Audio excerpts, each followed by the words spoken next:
eventually part of your intellectual evolution will be rebelling against whatever it is that you previously did, finding holes in it, and then sort of trying to synthesize that into something that is beyond. That's sort of what we're trying to do with this podcast.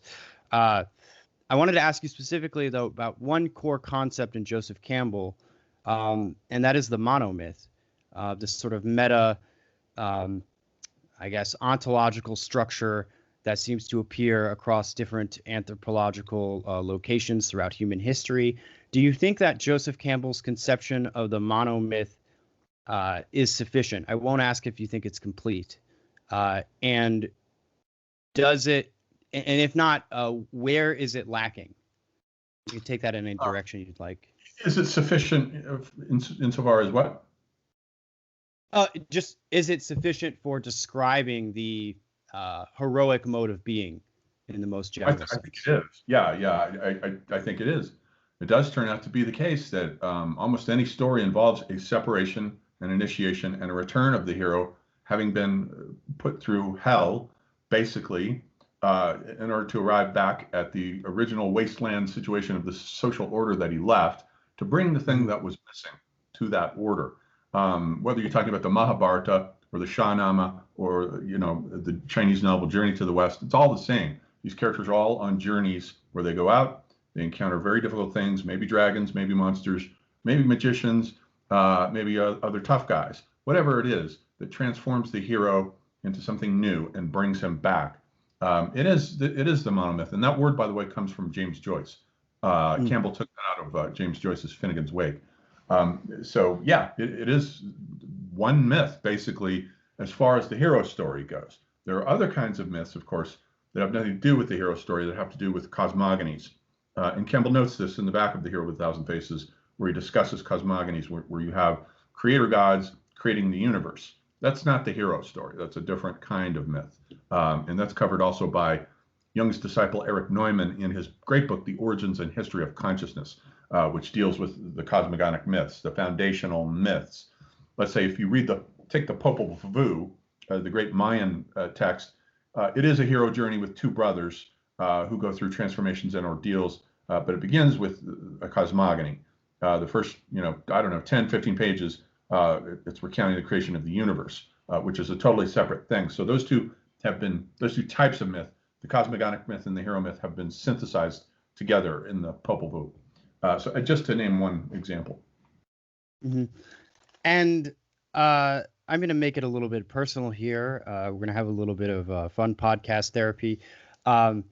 I personally had my own discensus ad infernos, that is, descent into hell, starting around 5 years ago, basically in the fall of 2016. I had a medical accident, which then led into my removal from school and the end of the job that I had at the time, and led into an addiction that some of the people who are listening to this may know about. The point being that as of right now, I think that where I'm at in my personal journey is that I'm in the process of coming back from a very long dark winter that I had been in for a number of years, and I'm attempting in my current actuality to enact out something like returning to the city with the boon that has been gained from there. What do you think about that arc occurring in one's own life, and also at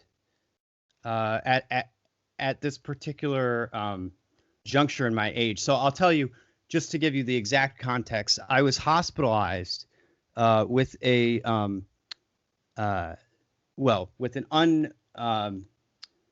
unknown cause of pancreatitis, literally on the night of my 23rd birthday.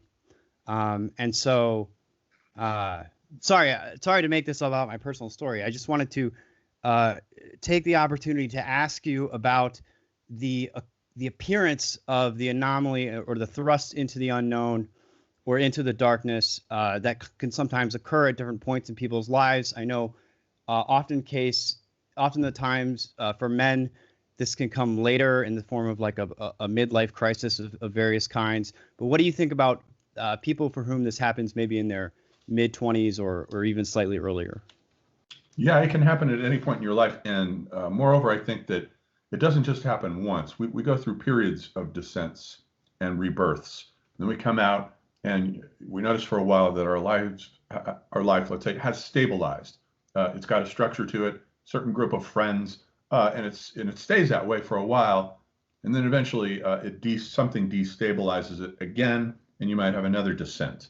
You might have to go through another Nakia, a night sea journey, and then come back again with maybe those friends didn't work. Maybe this social situation wasn't the right thing. Maybe I had the wrong views.